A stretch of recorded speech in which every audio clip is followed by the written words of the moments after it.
take them the delayed menses, doesn't come regularly. Can they do that so that they can, mashallah, make tawaf and make hajj and this? The ulama, they says, yes, it's permissible, as long as it's not proven to be harmful. If it's harmful, then they shouldn't do it, and they should just go with what the female companions did. Alhamdulillah, you're a woman, mashallah, this is how Allah created you, and be pleased what Allah has chosen for you, alhamdulillah. Okay? However, it is permissible, they says. It is permissible for a woman to do that if it does not have complications, or what they call them? Complications? Side effect, like harmful side effect, not any side effect, harmful. Alright? Point number 18. Now you finish the 7th round. You always go and start with the black stone and end to it. Now you finish the 7th one. What if you, before we start this point number 18, what if a person have a doubt? You yourself, you're making tawaf, and then at one moment you says, is this 5 or 6? Nobody is with you. You're by yourself. And you're like, is this 5 or 6? Is this my 5th or 6th round I'm doing right now? What do you do? Who knows? Make it 5. Make it the lowest. Make it 5 and keep going. If you are with other people and you're like, brothers, is this 5 or 6? All of them says, it's 6. It's 6. Because that's more of them, they counting, alhamdulillah, it's 6. If they say, we don't know, you're the one that made Umrah before. We're just following you, brother. What do? You said, okay, make it 5. And they shouldn't argue. Why 5, brother? Come on, man. All this crowd and the heat. Make it 6, brother. La. Islam doesn't work like that. The ulama, they said, if you have a doubt between two numbers, is it 5 or 6? Make it 5. Same way, you pray in Dhuhr, and then you're like, is this 3rd or 4th rak'ah? What do you make it? 3rd. You make it 3rd, and then you make sujood al-sahw. Likewise here, if you're like 5 or 6, and you cannot, sometimes if you say 5 or 6, but then you may remember, oh, it was 6th. Give you an example that will help you to remember. Maybe you were like making tawaf, you just start your 6th, and you meet somebody who's making tawaf too. You know, it's like, hey, assalamu alaikum. What is this? You say, that's my 6th, brother. Alhamdulillah, you're 6th? I just started, brother. Alhamdulillah. And then it got crowded, pushing, and then you forget, is it the 6th or the 5th? What happened? What is it now? It's the 6th. If you remember what the man said to you, you remember, at that moment you say, is this 5th or 6th? And then you remember the brother said, when he asked you, he says, oh, that's my 6th. Now you make it the 6th. But if there is nothing to help you to remember, then you make it the lowest. Okay? Now number 18. Huh?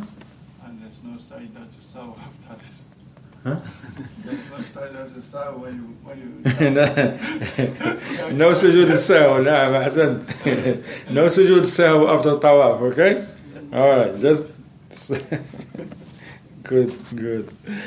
Number 18, if you finish the 7th round, you go by the station of Ibrahim, and it is well known, Maqam Ibrahim, and you recite this ayah, وَاتَّخِذُوا مِن مَقَامِ إِبْرَاهِيمَ مُصَلَّى, and then you pray 2 rak'at behind the station of Ibrahim, meaning that you're facing the Kaaba, that's your qibla. There is no northeast now. Northeast is in here, in Georgia. Over there the Kaaba is no northeast. You see the Kaaba, you face the Kaaba. So that's the Kaaba this way, Maqam Ibrahim is between you and the Kaaba, and you pray. But now it's almost impossible to do that like that, because of the crowd. Some ignorant people, what they do, they don't care. They pray right there and people pushing them, and then they put their head on the ground and people stepping on their heads and they think like they accomplished something. That's not good. Sometimes women are like that, subhanAllah. Women on the ground and a crowd and pushing them and people tripping over. La. If it's crowded, you just go anywhere in the masjid that is not crowded and you pray those 2 rak'ahs. 2 rak'ahs, you recite Al-Fatiha in the first rak'ah and قُلْ يَا أَيُّهَا الْكَافِرُونَ, the surah. In the second one, Al-Fatiha and قُلْ هُوَ اللَّهُ أَحَدٌ, Surah Al-Ikhlas. Okay? Number 19. Fatiha by itself? No, I told you. Fatiha and then قُلْ يَا أَيُّهَا الْكَافِرُونَ. The surah قُلْ يَا أَيُّهَا الْكَافِرُونَ in the first rak'ah. Then in the second rak'ah, Al-Fatiha, because Fatiha is a pillar in every rak'ah. And then قُلْ هُوَ اللَّهُ أَحَدٌ, Surah Al-Ikhlas, all of it, in the second rak'ah. Number 19, you finish, is a sunnah to go back and kiss the black stone or hold it if you can. But if you can't, just leave. Go to the sa'i, to start sa'i. Number 20, after that you proceed towards the mas'ha. It's called the mas'ha. To perform sa'i between Safa and Marwa, 7 around as well. 7 times. And this is the 3rd pillar of Umrah. Umrah have 3 pillars, Hajj has 4. By the way, these same 3 pillars of Umrah, they are the same pillars for Hajj, and the 4th one in Hajj is Arafah, Wuquf Arafah. Okay? No. After the 2 rakats, they recommend to get the Zamzam? It's okay if you want to drink Zamzam. No. It's okay if you want to drink some Zamzam after the rak'at, you can. وهو الركن الثالث من أركان العمرة. If you then you go to the sa'i, alhamdulillah, and you start the sa'i from Safa. As you walk in, you're going to get close to the Safa and you see it, then you recite the ayah, إِنَّ الصَّفَا وَالْمَرْوَةَ مِنْ شَعَائِرِ اللَّهِ فَمَنْ حَجَّ الْبَيْتَ أَوْ اعْتَمَرَ فَلَا جُنَاحَ عَلَيْهِ أَنْ يَطَّوَّفَ بِهِمَا وَمَنْ تَطَوَّعَ خَيْرًا فَإِنَّ اللَّهَ شَاكِرٌ عَلِيمٌ. You recite this ayah. If you memorize it, alhamdulillah. If not, you can read it from the Mus'haf, you can read it from one of the books, from your phone. If you have an app that have a good app about Hajj, then mashallah, you can read from that, you can read from your book, notes that you have, alhamdulillah. In the book they said, then you climb the Safa. That used to be before. Used to be. Now they blocked it with the glass, like very strong glass. Why? Because people, they used to hurt themselves. So no climbing. They used to push themselves and this and that. Now you just go by the Safa. Remember, saying this ayah is a sunnah. The dhikr we're going to say late after is a sunnah. Meaning, do it. It's good for you. Find time and do all what we're going to learn right now. But if somebody forgot, or somebody just went from Safa to Marwa, come back, Safa, didn't say anything, no dua, and they didn't stand, it's okay, that's considered sa'i. Alright? But you want to do the right things. Once you recite this ayah, then you got to make some dhikr and some dua 3 times. And this is going to take some time. Even if you don't make a long dua, that's going to take at least a minute or 2 to do this. But if you have a lot to ask Allah, then it's going to take 5 minutes, 10 minutes, maybe half an hour, who knows? Based on how long you're going to make that dua. Then you got to find somewhere, a corner somewhere by the Safa when it is not crowded. And then you stand facing the Qibla. And you say, Allahu Akbar, Allahu Akbar, Allahu Akbar. This is dhikr now. La ilaha illallah wahdahu la sharika lah. Lahul mulku wa lahul hamdu wa huwa ala kulli shay'in qadir. لا إله إلا الله وحده أنجز وعده ونصر عبده وهزم الأحزاب وحده. This is the dhikr. You say this and then you raise your hand and make the dua as long as you can. You finish the dua you want. Some people they may finish in 10 seconds, some in 10 minutes, some in half an hour, some in more, some in less. Then you make the dua, the dhikr again. لا إله إلا الله وحده لا شريك له له الملك وله الحمد وهو على كل شيء قدير لا إله إلا الله وحده أنجز وعده ونصر عبده وهزم الأحزاب وحده. You can read it. If you don't memorize it, you read it from a book. And then you make a long dua again, facing the Qibla. Make a long dua. Then you finish that dua for the second time. Then you make this dhikr for the third time. لا إله إلا الله وحده لا شريك له له الملك وله الحمد وهو على كل شيء قدير لا إله إلا الله وحده أنجز وعده ونصر عبده وهزم الأحزاب وحده. And then you proceed towards the Marwa. Keep in mind that that's why I said choose a corner where there's not crowd, nobody going by it. This way nobody gonna mess with you or ask you to move. But if you stand in the middle of the crowd and now you're in the middle of the way and the action, of course, the guard, they're gonna come to you and say, please move. Don't give them a hard time. Just move to an area where it is not crowded. But if you make that choice and that decision, that move properly the first time, nobody gonna mess with you.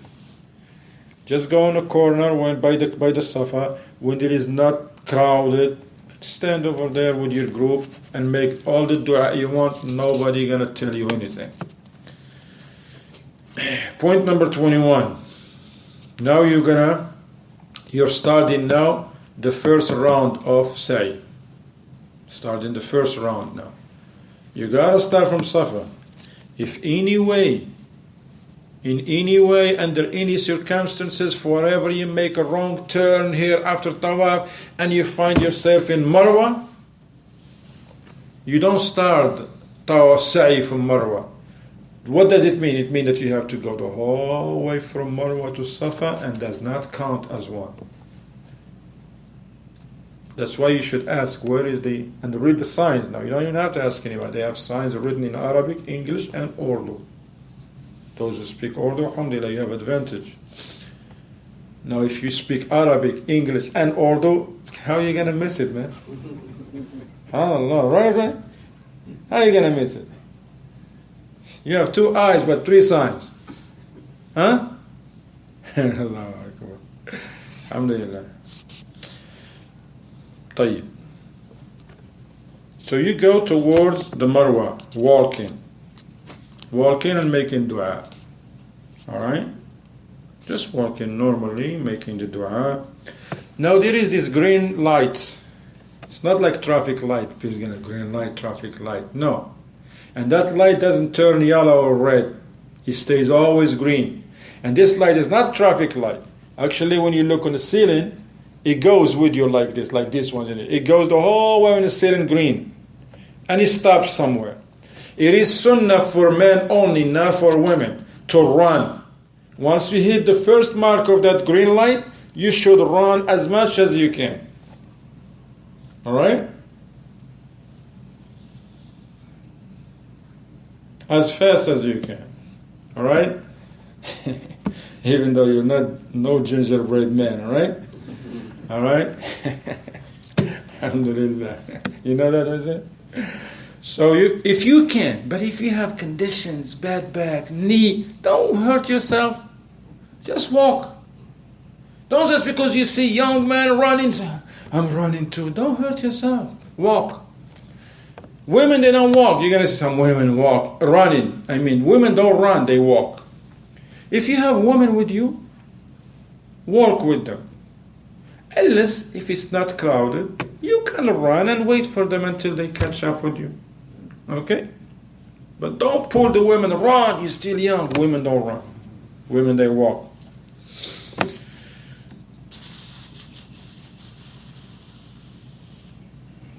And you continue walking until you get to the Marwa. It's a nice walk. It's a nice walk. You're going to go down from Safa, and then you're going to start making your way up to Marwa. Okay? You make dua, you read Quran, drink some Zamzam. You can talk to somebody that is with you, alhamdulillah, as long as talking about something nice, okay? Point number what now? 22. You made it to Marwa, same thing. It's crowded, people making U-turn, this and that, because they want to go back to Marwa, Safa. Then you go somewhere when it's not crowded, face the Qibla, which is the Kaaba. Now in Marwa, you're not going to see the Kaaba.